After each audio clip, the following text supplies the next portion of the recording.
Heart ශ්‍රී ලංකා.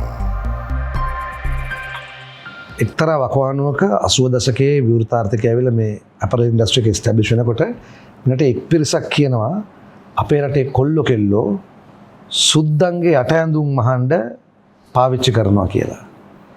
බැරි වෙලාවත් ඒ යට ඇඳුම් මහන තාක්ෂණය ලංකාවට ආවේ නැත්තම් ඔබ කිව්වාගේ අද අපි ඉන්නේ කොහෙද කියලා හිතාගන්න බැරි වෙනවා.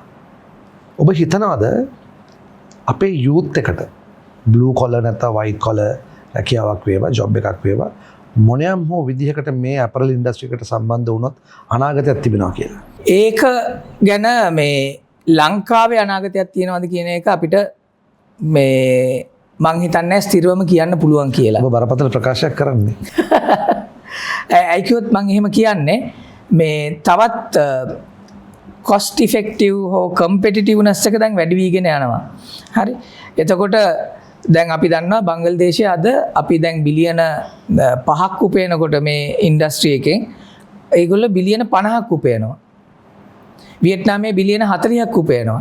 දැන් ඉන්දියාව මං ඉස්සෙල්ලා කිව්වා වගේ බිලියන 100කට යන්න හදනවා. එතකොට අපේ මිනිස්සුන්ටත් ওই හරහා අවස්ථාවල් එන්න පුළුවන්.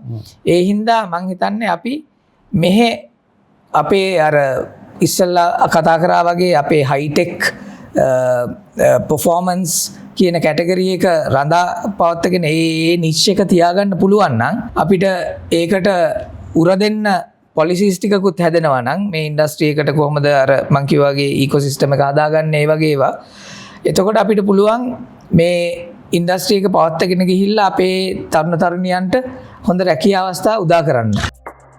Heart ශ්‍රී ලංකා.